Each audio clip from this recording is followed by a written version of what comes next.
Press institute বাংলাদেশের মহাপরিচালক ফারুক ওয়াসিফ বলেছেন, সত্য যাচাইকৃত তথ্য পরিবেশনই একজন সাংবাদিকের সবচেয়ে বড় দায়িত্ব। প্রত্যেক সাংবাদিককে নিজস্ব বিশ্বাসযোগ্যতা গড়ে তুলতে হবে। একজন সাংবাদিক নিজেই একটি নির্ভরযোগ্য সংবাদ মাধ্যমে পরিণত হতে পারেন যদি তিনি সততা, দক্ষতা ও পেশাগত নৈতিকতা বজায় রেখে কাজ করেন। গতকাল বিকেলে চাঁদপুর প্রেস ক্লাব মিলনায়তনে চাঁদপুরে কর্মরত সাংবাদিকদের পেশাগত দক্ষতা বৃদ্ধি, আধুনিক প্রযুক্তির কার্যকর ব্যবহার এবং তথ্য যাচাইয়ের সক্ষমতা উন্নয়নের লক্ষ্যে কৃত্রিম বুদ্ধিমত্তা ও ফ্যাক্ট চেকিং বিষয়ক 3 দিনব্যাপী প্রশিক্ষণ কর্মশালায় প্রধান অতিথির বক্তব্যে তিনি এসব কথা বলেন।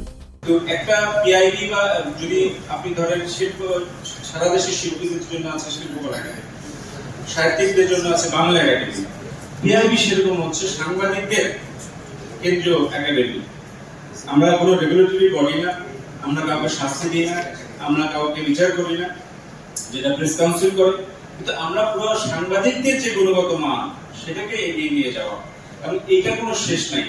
আমরা বলছি যে আমরা চতুর্থ স্তম্ভ, সে কথাটা আমরা বলি, গর্ব করি, কিন্তু এই স্তম্ভের অবস্থা যাই হোক, আপনাকে এখন পঞ্চম স্তম্ভ এসে ল্যাং মারছে।